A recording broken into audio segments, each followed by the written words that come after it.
Do you want to play Pharaoh's Gulo? Yeah? Okay, let's go. First, let's learn the goal of the game. The first player to reach the burial chamber with 2 scarabs and freeze the Pharaoh of his curse will be the winner of the game. Now let's set the game up. Place the game board in the middle of the table. Start by shuffling the burial chamber, pyramid, and desert markers, and then place them on their appropriate spaces on the board. Place the mummy on the space in front of the burial chamber, and put your adventurers on the green starting space. Place all the scarab beetles next to the board, but we're not done yet. You still have to build the mummy trap.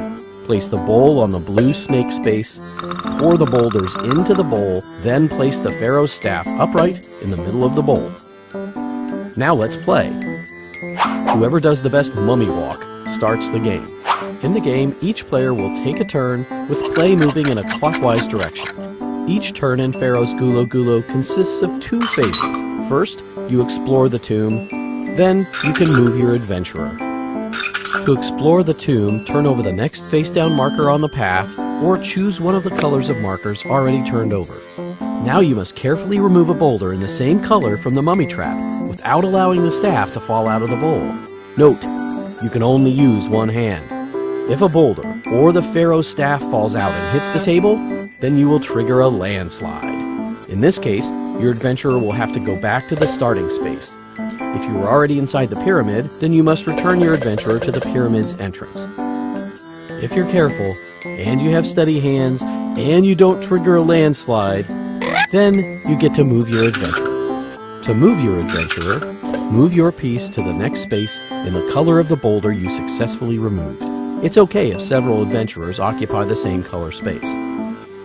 If your adventurer lands on a scarab space, you get to take a scarab token.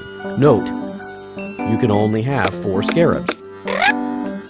If your adventurer or the mummy lands on a space with 1 or more mummy symbols, then the mummy moves. The mummy will move as many spaces in the direction it's facing as the number of mummy symbols listed on the space.